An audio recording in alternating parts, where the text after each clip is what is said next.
We play a different game, one they don't know, one they can't imagine. The announcement came during morning formation.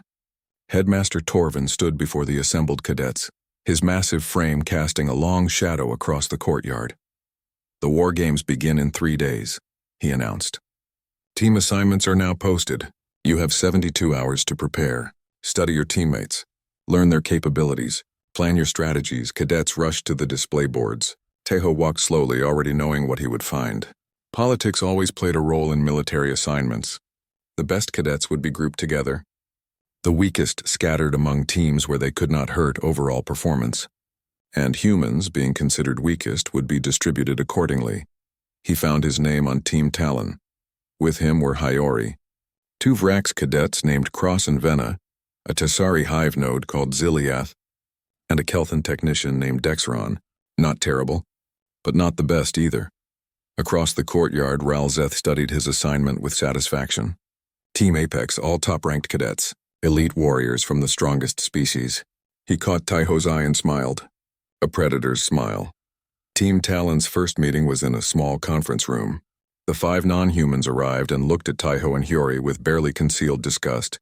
Cross spoke first. The Vrax warrior stood nearly 3 meters tall, his stone-like armor decorated with training scars. Let me be clear. I did not request humans on my team. You will slow us down. You will reduce our chances of victory. Agreed, said Dexron. The Kelthan's cybernetic implants glowed softly in the dim light.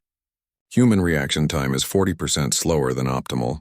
Human strength is inadequate. Human endurance is barely acceptable. Ziliath buzzed, its hive mind speaking through its primary body. We have calculated the probabilities. With human participation, Team Talon has a 73% reduction in victory potential. Vena, the second Vrax, crossed 4 of her 8 limbs.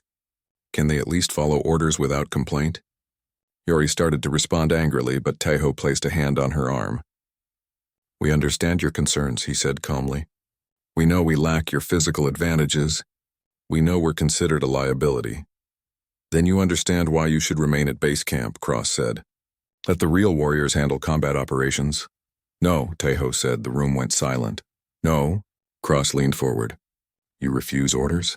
I'm not refusing orders. I'm volunteering for a role. Taiho met the Vrax's eyes without flinching. Scout, it's dangerous. High casualty rate. Requires someone expendable. He smiled slightly. That's us, right? Expendable? The aliens looked at each other. Cross nodded slowly. Very well. You and the other human will scout. Stay out of the way of real combat. That's the plan, Taiho said. He stood and Hiyori followed. As they left, he heard Dexron speak. At least the humans know their place. Outside the conference room, Hiyori grabbed Taiho's shoulder. Scout duty? That's suicide. Scouts go first, get shot first, die first. Exactly, Taiho said. What? Scouts control information. They see everything before anyone else. They choose what the team knows and when they know it. He started walking toward the equipment depot. And in war, information is power. But we'll be exposed, vulnerable, alone. We'll be free, Taiho corrected. No one watching over our shoulders. No one questioning our methods. We can operate the way humans operate best, which is, you'll see. The simulation environment was a moon called Zerath 7. Taiho studied every detail available. Varied terrain included canyons, forests, ice fields, and rocky wastelands. Temperature extremes. Limited atmosphere. Hostile wildlife programmed into the scenario. Each team had a base location and 3 strategic objectives to capture. Points were awarded for capturing objectives and eliminating enemy cadets. The simulation used neural feedback systems. Getting hit by a weapon felt painful but caused no real damage. Enough hits would register as elimination, removing cadets from the game. Most teams began their planning the same way. Identify the nearest objective. Plan a fast assault route. Designate firing positions. Load up on weapons and ammunition. Speed and firepower. The coalition military doctrine that won 100 wars across the galaxy. Taiho planned differently. He spent the first full day just studying maps, topography, elevation changes, water sources, choke points, natural cover. He memorized everything. What are you doing? Hiyori asked, watching him trace routes on his datapad, learning the terrain. But terrain doesn't matter with hover vehicles and energy shields. It always matters. Terrain is the great equalizer. It doesn't care about technology. He pointed at a canyon network. Here, narrow passages, hover vehicles too wide. Shields drain faster in enclosed spaces. This area favors small mobile units. So we hide there? So we turn it into a trap. The night before deployment, Taiho could not sleep. He lay in his bunk thinking about Earth. Thinking about all the battles humans had fought with nothing but determination and creativity. Thermopylae, Agincourt, Stalingrad, Chosin Reservoir. Battles where inferior forces defeated superior enemies through tactics, terrain, and sheer unwillingness to quit. His datapad chimed softly. A message from someone unexpected. General Daehyun Park, the Academy's human commandant, a man whose reputation was legendary. Park the Unbreakable, the only human to command a coalition fleet. The man who held the line at the Battle of Kepler Station when everyone else said it was impossible. The message was short. Trust your instincts. Fight your war, not theirs. Taiho read it 3 times before deleting it. Then he slept. Deployment morning arrived. Teams gathered in the armory to receive equipment. Standard coalition combat gear, plasma rifles with unlimited power supplies, energy shields that could absorb dozens of hits, combat armor that enhanced strength and protected from environmental hazards, advanced sensors that detected enemies at long range. Taiho took only what he needed. 1 rifle, minimal ammunition, light armor, basic supplies. Hyori followed his example. Traveling light? Cross observed. Good. You will move faster when running away. The other Virax laughed. Dexron smiled his mechanical smile. The transport ships carried each team to their starting positions on Zerath 7. As Team Talon descended through the thin atmosphere, Taiho watched the landscape below. Harsh, unforgiving, beautiful in its deadly simplicity. They landed at their base, a fortified position in the foothills of a mountain range. Automated defenses protected the perimeter. Supply caches provided ammunition and equipment. Command centers displayed tactical information and enemy positions when spotted. Cross immediately began organizing. Dexron set up sensor networks. Vena prepared defensive positions. Aziliath, coordinate with your hive for communication relays. He looked at Taiho and Hyori. Humans, begin reconnaissance of the nearest objective point.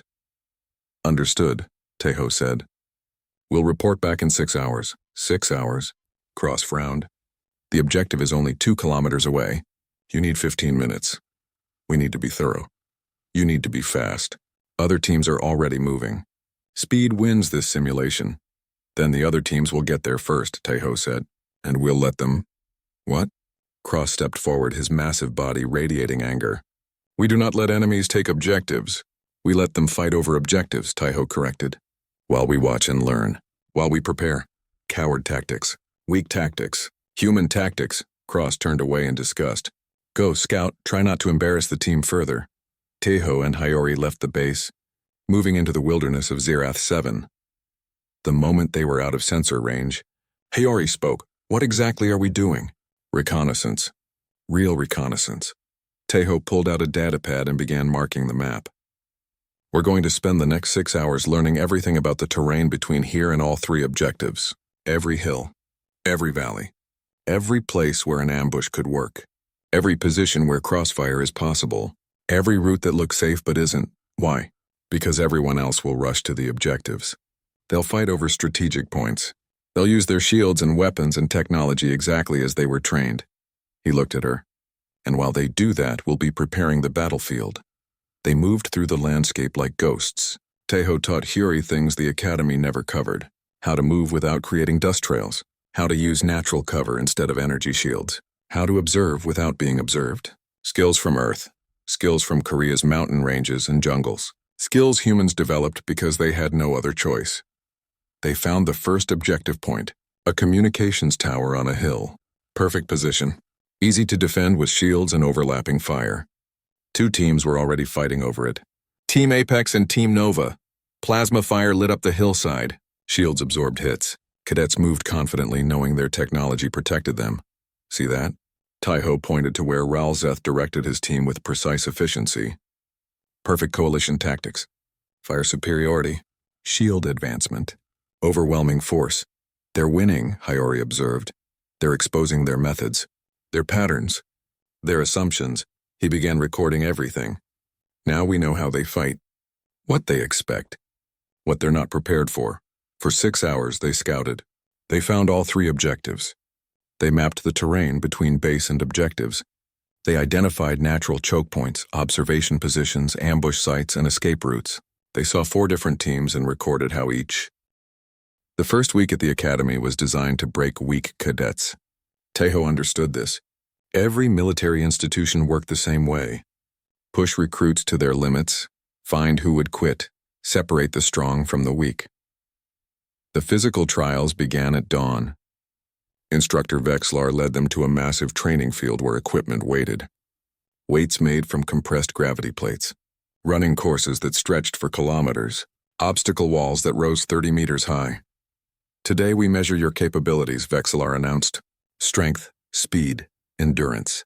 These determine your base classifications. The Vrax cadets went first. They lifted weights that made the ground shake. Their 8 limbs moved with brutal efficiency. The smallest Vrax lifted 3 times what any human could manage. The crowd of watching cadets murmured with approval. Next came the Kelthans. Cybernetic implants made them impossibly fast. They blurred through the running courses, their enhanced legs eating up distance. The best time was 8 seconds for a 100-meter sprint. Taiho knew human Olympic records were around 9 seconds, and these Kelthans made that look slow. When Tejo's turn came, silence fell over the watching cadets. Not respectful silence. Anticipatory silence. They waited to see the primitive human fail. Taiho approached the weight station. He lifted what he could.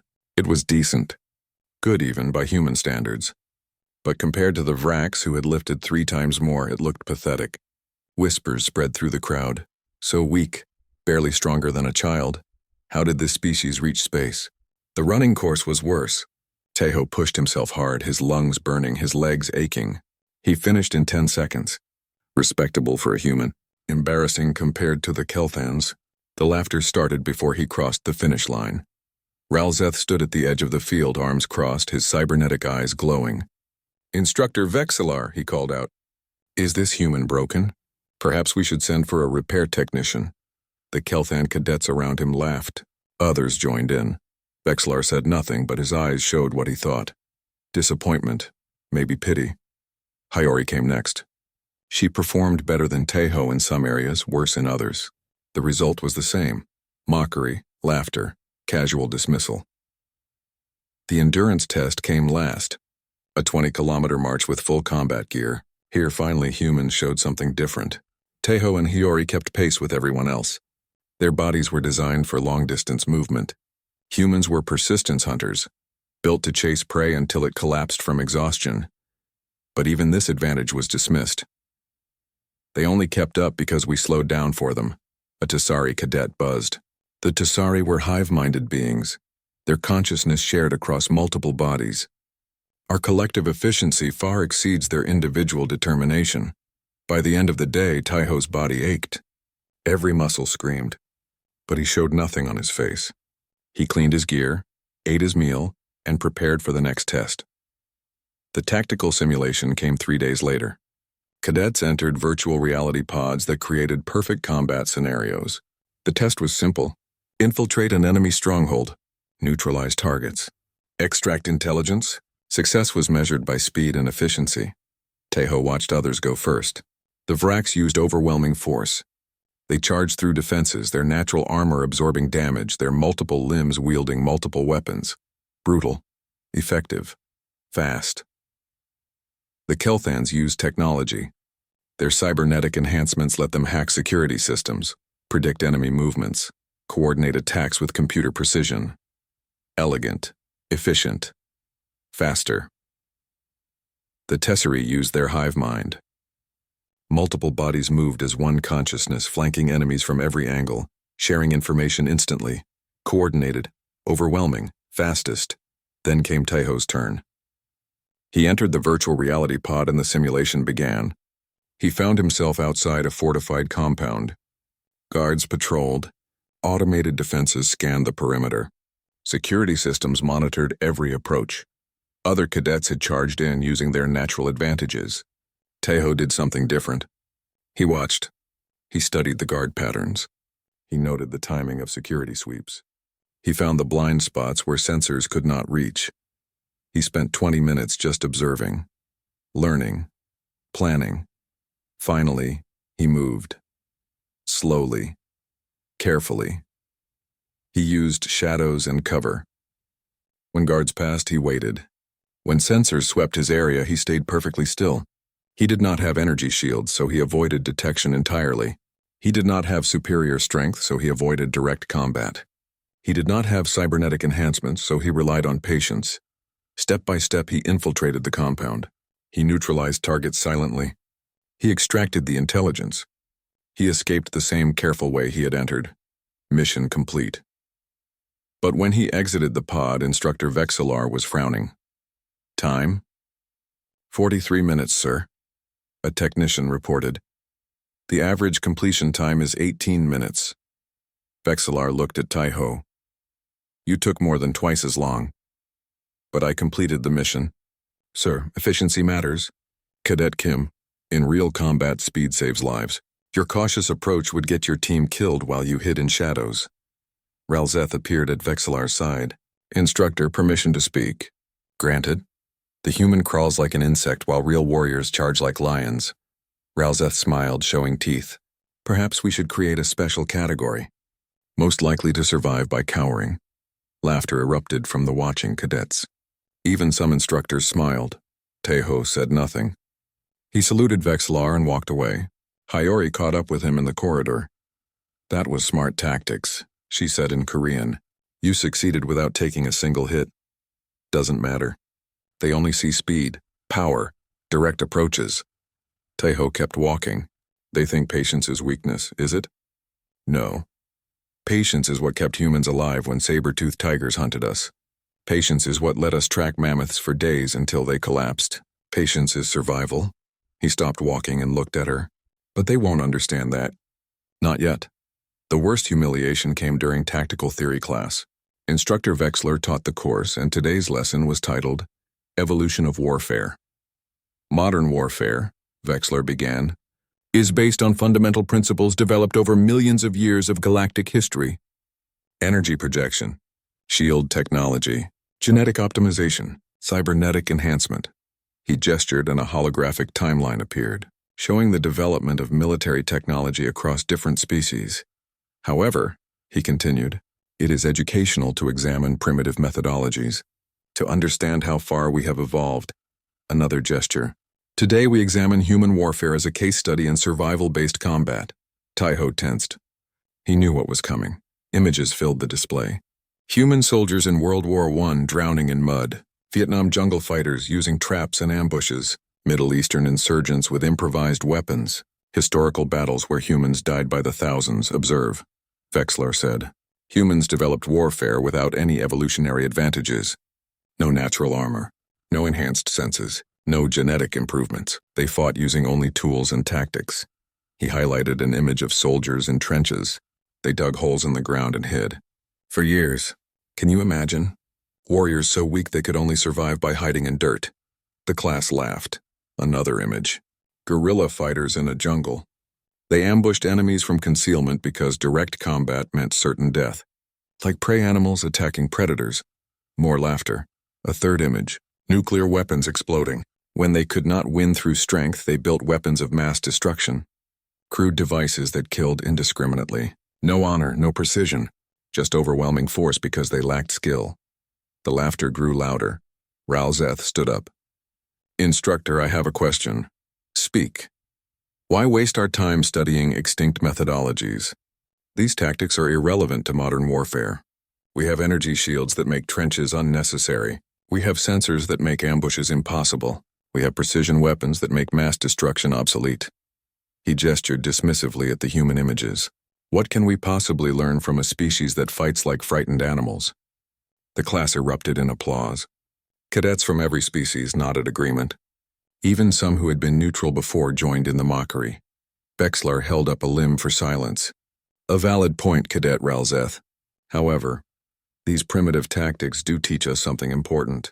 They show us what warfare looks like without technology, without evolution, Without advancement, his eyes found Taiho in the crowd. They show us how far we have risen above our savage origins.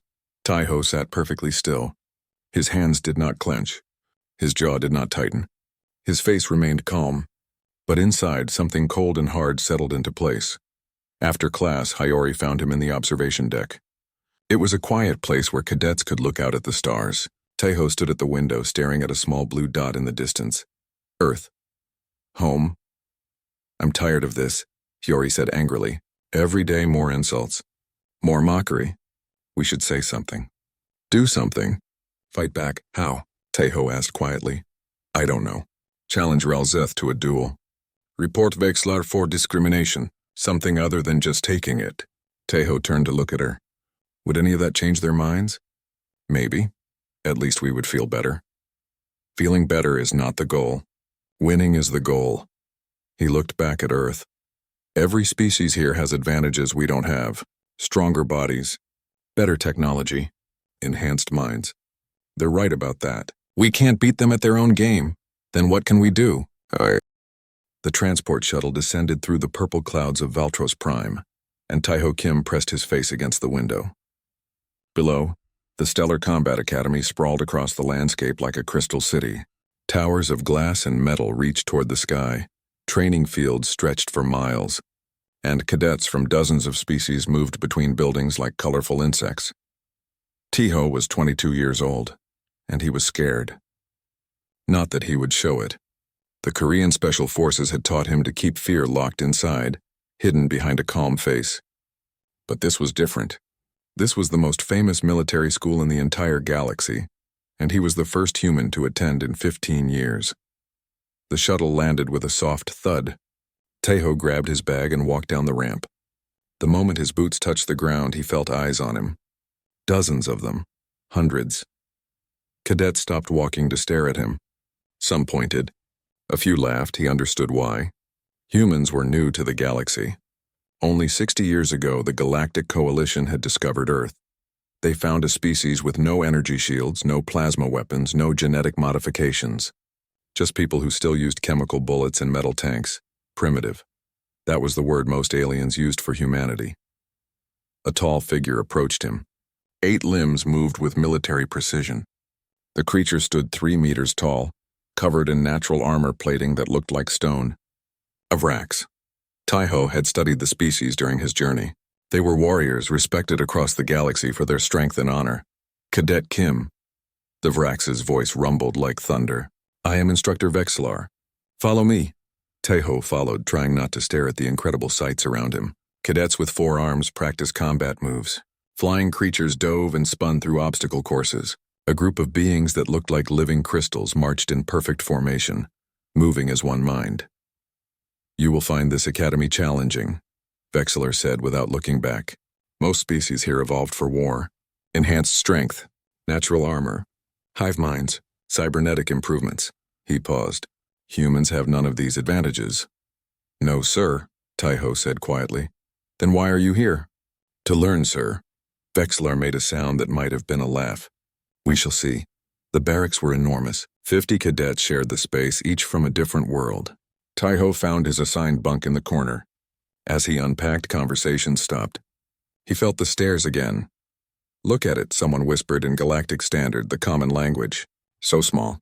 So weak. I heard humans need 8 hours of sleep every day, another voice said. Can you imagine? 8 hours of vulnerability. They eat solid food, a third voice added, disgusted. Like animals. Taiho kept unpacking. His hands did not shake. His face did not change. He had learned long ago that responding to insults only made them worse. A door slid open and a woman walked in. Human. Korean, like him. She had short black hair and hard eyes that had seen combat. She walked straight to Taiho and held out her hand. Hyori Bae, she said in Korean. 2nd-year cadet. I'm your senior. Taiho shook her hand, grateful to hear his native language. Taiho Kim, 1st year. I know. Everyone knows. Hyori glanced around the barracks. They will make your life difficult. They made mine difficult too. But we survive. That's what humans do best. Before Taiho could respond, a loud tone echoed through the building. All cadets report to the main assembly hall, a voice announced. The assembly hall was massive. Thousands of cadets filled the seats representing 47 different species. Taiho sat with Hayori near the back. On the stage, a line of instructors stood at attention. In the center stood the largest Vrax Taiho had ever seen, covered in scars that told stories of 100 battles. "I am Headmaster Torvin," the scarred Vrax announced. "Welcome to your new semester. This term, you will face your greatest challenge yet, the War Games simulation." Excited murmurs filled the hall. "You will be divided into mixed species teams," Torvin continued. "For 1 week you will compete in realistic combat scenarios on a hostile moon. Your performance will determine your final ranking. Your future careers depend on this evaluation." Taiho listened carefully. This was important. "Teams will use standard coalition military equipment," Torvin said. "Plasma rifles, energy shields, combat armor, communication systems. May the strongest warriors prevail." A figure stood up near the front. Even from far away, Taiho could see the glint of metal. A Kelthan. They were a species that enhanced their bodies with cybernetic implants. "Faster reflexes, better vision, computer-assisted thinking, Headmaster," the Kelthan said. His voice was smooth and arrogant. "Will the humans participate in the War Games?" Laughter rippled through the hall. Taiho felt Hayori tense beside him. "All cadets will participate, Cadet Ralzeth," Torvin replied.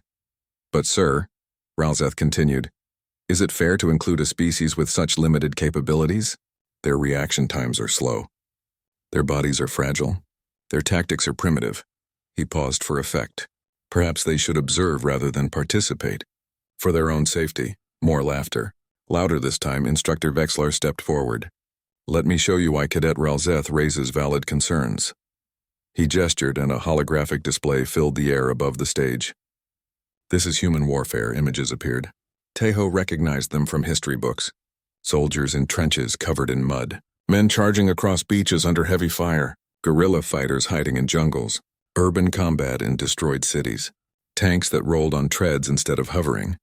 Rifles that used gunpowder instead of plasma. The entire assembly hall erupted in laughter.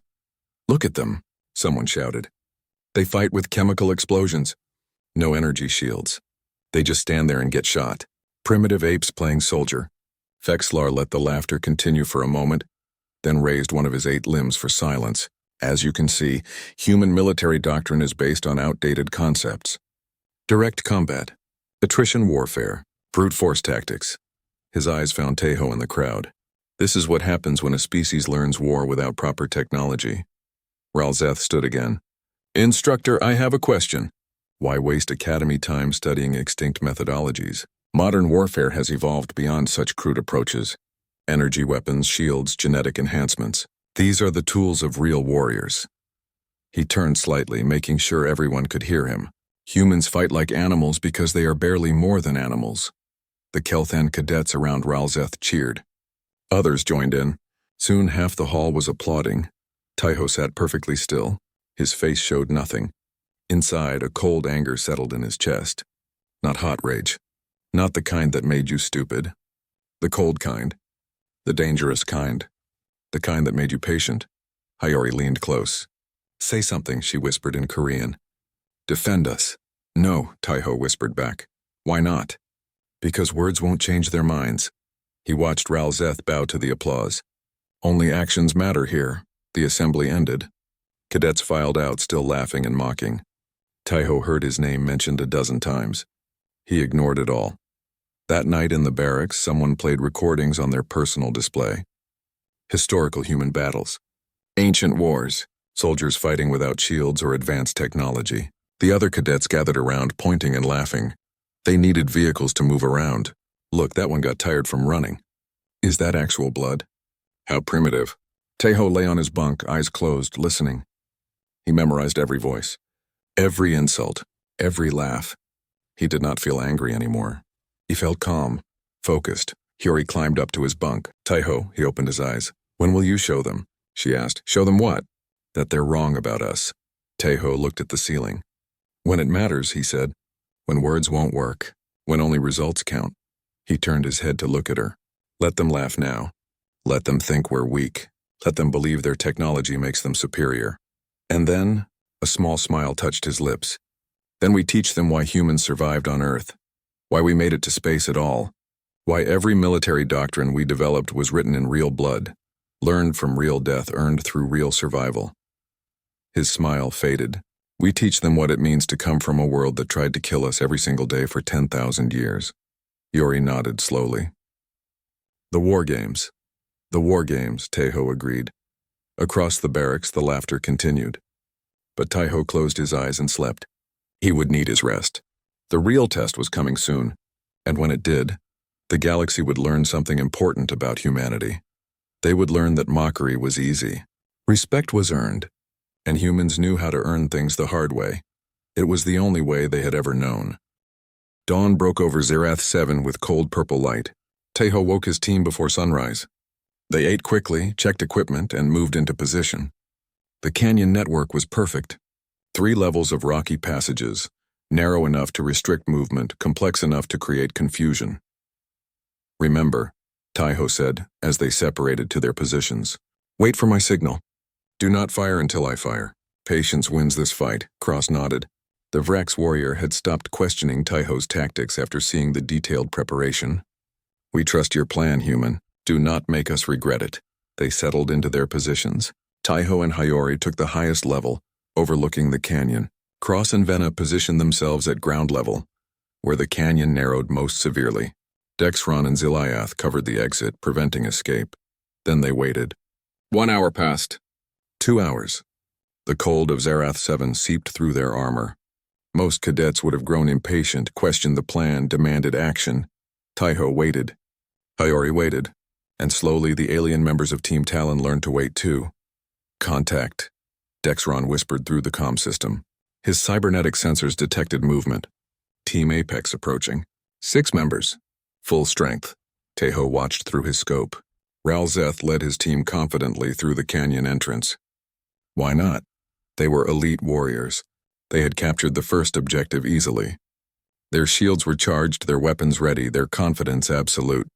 They walked into the trap like it did not exist. Because to them it did not. Coalition doctrine did not teach fear of ambushes. Energy shields protected against surprise attacks. Sensors warned of enemy positions. Technology made ancient tactics obsolete. Except Team Talon had hidden their heat signatures against cold rocks. They had positioned themselves in sensor blind spots. They had used the terrain itself as camouflage. Skills from Earth. Skills from a world where prey animals learned to ambush predators. Team Apex reached the canyon's narrowest point.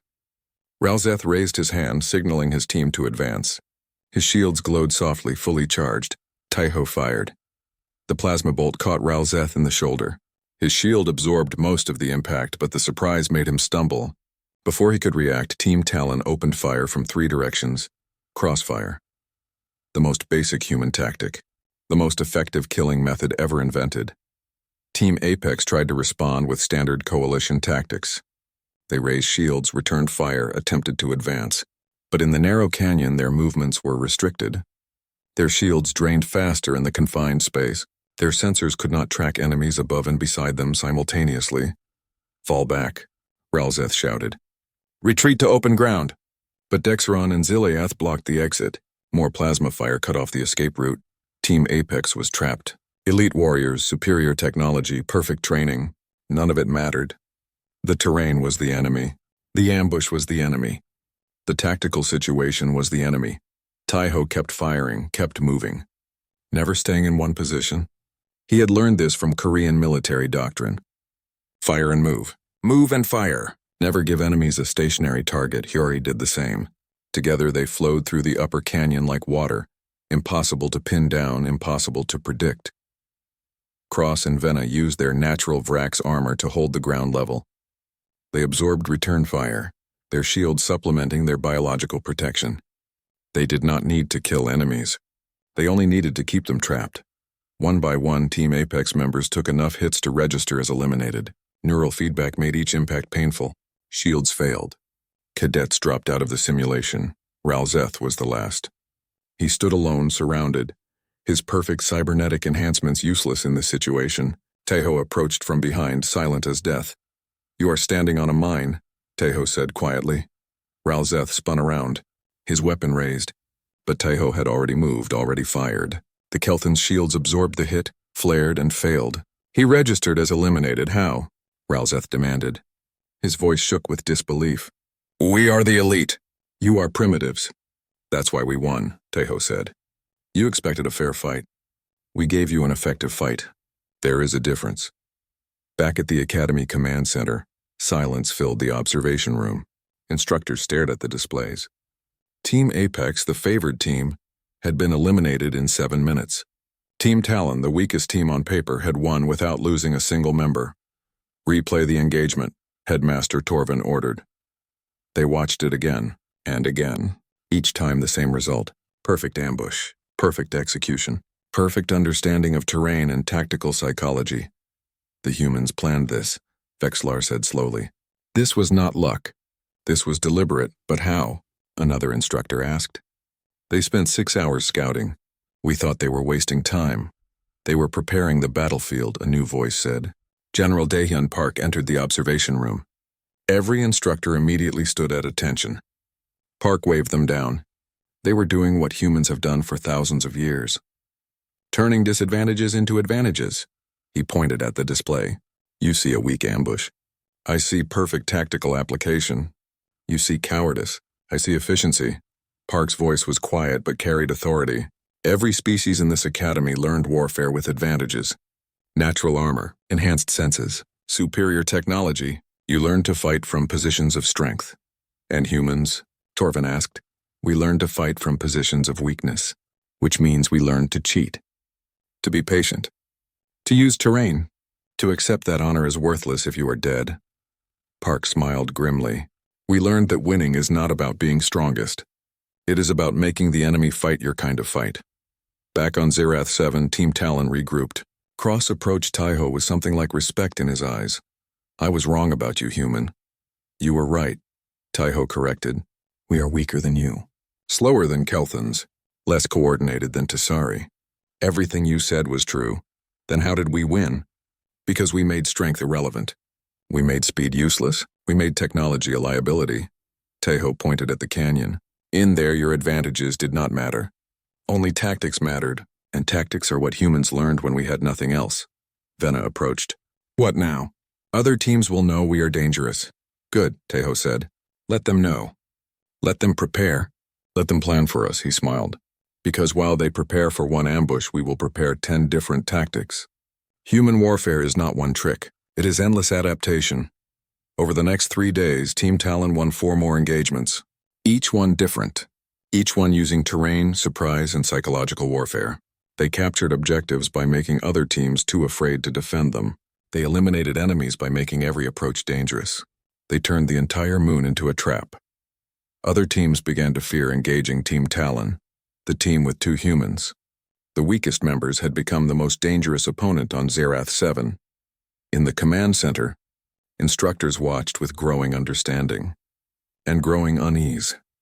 This changes tactical assessments, Vexlar said quietly to General Park. If human methods are this effective, then you must reconsider what you teach. Park finished. Coalition doctrine assumes technology and strength. Human doctrine assumes neither, which means it works anywhere, against anyone, with anything. But it is so unchivalrous. War is not about chivalry. War is about winning, about survival. Park leaned back in his chair. For millions of years, every species in the Coalition learned warfare as competition. Territory disputes, resource conflicts, honor duels. You had rules, limits, cultural expectations. And humans? We learned warfare as survival. Against predators that wanted to eat us. Against nature that wanted to kill us. Against other humans who wanted to destroy us. Park's voice grew hard. We had no rules, no limits. No cultural expectations. Only one goal: survive. By any means necessary. That makes you sound dangerous. We are dangerous, Park said simply, not because we are strong, but because we are desperate. And desperation is the most dangerous motivation in the universe. On Zerath 7, only 2 teams remained active, Team Talon and Team Nova. The final objective was a fortified position on a mountain, easy to defend, difficult to attack. Perfect for the team that claimed it first. Team Nova reached it first. Led by Cadet Mira Choi, another human, they had prepared excellent defenses. Overlapping fields of fire, perfect sensor coverage, Strong positions. Taiho studied the mountain through his scope. She is good. She is human, Hiyori said. Does that help us? No, it makes it harder. She knows human tactics. She will expect ambushes, deception, patience. He lowered the scope. We cannot trick her. Then how do we win? Before Taiho could answer, a message came through on the command channel. Headmaster Torvin's voice filled every team's communication system. Special scenario modification. Team Talon must capture the mountain objective within 6 hours. Direct assault only. No flanking maneuvers. No ambush tactics. This is a test of courage and strength. Silence fell over Team Talon. This is not fair, Cross growled. They changed the rules to make us fail. They want to prove human tactics are cowardice, Dexron added. His cybernetic brain calculated rapidly. Direct assault against fortified position. Probability of success 12%. Zilaeth buzzed anxiously. Our hive mind calculates higher probability of total elimination. This is designed to break us. Taiho was quiet for a long moment. Then he opened a private channel. Requeue. The assault began exactly as expected. Terrible Team Talon charged up the mountain slope in a coordinated advance. Plasma fire rained down immediately from Team Nova's defensive positions. Perfect overlapping fields of fire. No cover. No concealment. Just open ground and enemies with high ground advantage. Cross took the first hit within 30 seconds. His shields flared bright blue, absorbed the impact, but the neural feedback made him stumble. Another hit followed. His shields collapsed. Registration showed elimination. The massive Vrax warrior fell. 10 seconds later, Vena went down. Same pattern. Concentrated fire. Failed shields. Elimination. In the Academy Command Center, every instructor and cadet watched the displays. The observation room was packed. Word had spread about the final confrontation. The humans versus the humans. The suicide assault. Laughter started almost immediately. I knew it, Ralzeth said loudly. He had recovered from his earlier elimination and stood with other Kelthan cadets. Human tactics only work through hiding and tricks. When forced to fight honorably, they die like insects. Other cadets agreed. Even those who had learned respect for Team Talon's earlier victories shook their heads. This was different. This was traditional warfare. Strength against strength. Technology against technology. The way real warriors fought. They are losing, an instructor observed unnecessarily. They were always going to lose, another replied. This proves primitive tactics have limits. On the mountain, Dexron fell, then Zilaeth. Their shields could not withstand the concentrated defensive fire. Only Taiho and Hiyori remained, still climbing, still advancing. They should retreat, Vexillar said. They cannot win. Why do they continue? General Park stood at the back of the observation room, silent, watching. His face showed nothing, but inside he remembered. He remembered the Battle of Kepler Station, when coalition forces ordered retreat, when everyone said the position was lost, when continuing meant certain death. He remembered choosing to stay anyway, to fight anyway, because humans did not calculate odds before deciding to fight. They decided to fight, then made the odds irrelevant. On the mountain, Taiho took a hit. His shield absorbed most of it, but the neural feedback felt like fire across his chest. He kept moving. Another hit. His leg. He stumbled but did not fall. Another hit. His arm. His shield was failing. Red indicators flashed in his helmet display. One more good hit would register elimination. He kept climbing. Hiyori was beside him, also taking hits. Her shield was in worse condition, but she matched his pace, step by step, meter by meter, advancing into certain elimination. In the command center, the laughter died. Slowly, awkwardly, replaced by confused silence.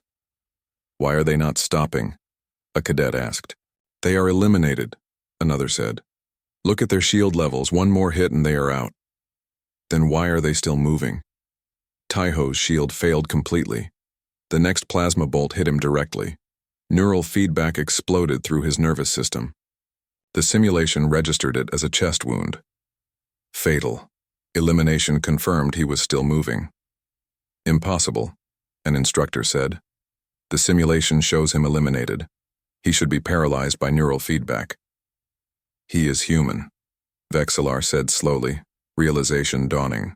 Human pain tolerance is different. General Park finally spoke. His voice cut through the confused murmurs. Pain tolerance is a survival mechanism. On Earth, our ancestors fought with broken bones, with injuries that should have stopped them, because stopping meant death by predators. So we evolved to function through pain that would incapacitate most species. The room went silent. Every eye turned to Park. You are watching something evolution programmed into humans over millions of years, Park continued. The ability to continue past what biology says is possible. The determination to function through injuries. The absolute refusal to stop moving forward.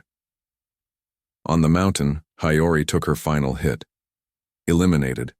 She collapsed. But she was still crawling. Dragging herself upward, meter by meter. Even eliminated, even in pain, still advancing toward the objective. This is insane, someone whispered. No, Park corrected. This is human. Taiho was hit again. And again. The simulation registered multiple fatal wounds. His body screamed at him to stop. Neural feedback tried to force him down. Every instinct except one told him to quit. The instinct that refused to quit was stronger. He was 50 meters from the objective when Team Nova stopped shooting. Not because they had won. Because they were too shocked to continue. Mira Choi stood in her defensive position, watching through her scope as a cadet who was technically dead kept climbing toward her. Taiho, she said through the communication channel. You are eliminated. The simulation registered your death twice. Stop. He did not stop. 30 meters. His legs barely functioned. His vision blurred. The neural feedback was overwhelming. But his hand reached forward. Grabbed rock. Pulled. His other hand. Grabbed. Pulled. 20 meters. In the command center, no one spoke. No one moved. They watched a human cadet do something that should not be possible. Continue past elimination. Function through simulated death. Advance through conditions that would have stopped any other species. Explain this, Headmaster Torvin demanded. His voice shook slightly. Explain how he is still moving. Park stepped forward to stand beside the displays. Human military history is full of stories like this. Soldiers who fought with mortal wounds. Warriors who continued after they should have died. Not because they were strong, but because they were human. And humans have one evolutionary advantage no other species developed. What advantage? We are too stupid to quit. Park's voice was hard as stone. On Earth, quitting meant extinction, so we evolved to simply not have that option. When every logical calculation says stop, when every physical signal says stop, when every tactical assessment says stop, humans continue anyway. 10 meters. Taiho could not feel his legs anymore. His arms moved on pure instinct, muscle memory from 100 rehearsals. His mind had almost shut down. Only one thought remained. Objective, forward, survive, 5 meters. This is not training anymore, Vexillar said quietly. This is revelation. Yes, Park agreed. You are watching what war looks like when survival is the only option. When there is no retreat, no surrender, no quitting, just advance or die, and humans always choose to advance. Taiho reached the objective point. His hand touched the marker. The simulation registered mission complete. Then he collapsed. Medical teams rushed to the simulation pods. They pulled Taiho out, checked his vitals. He was unconscious. His body had shut down from neural overload. But he was alive. And he had won. The observation room erupted, not in laughter, in something else. Awe, fear, respect. A mixture of emotions that no one quite knew how to process. Ralzeth stood frozen, his cybernetic enhancements forgotten. That was, I have never seen. Words failed him. They failed everyone. General Park turned to address the assembly. You have just witnessed what coalition doctrine does not teach, what technology cannot replicate, what evolution does not grant. He paused, making sure every cadet heard him. You witnessed human warfare in its purest form, not tactics, not technology, not tricks, just absolute, complete, total refusal to accept defeat. But how? A cadet in the back stood up, a Kelthan named Jinwoo. He had mocked humans on the first day. Now his voice trembled. How did he do that? The simulation registered him dead. Multiple times. How was he still moving? Park's expression grew cold. Because death is not enough to stop humans. Not immediately. On Earth, warriors in ancient times fought for minutes after receiving fatal wounds. In modern wars, soldiers completed objectives with injuries that killed them seconds later.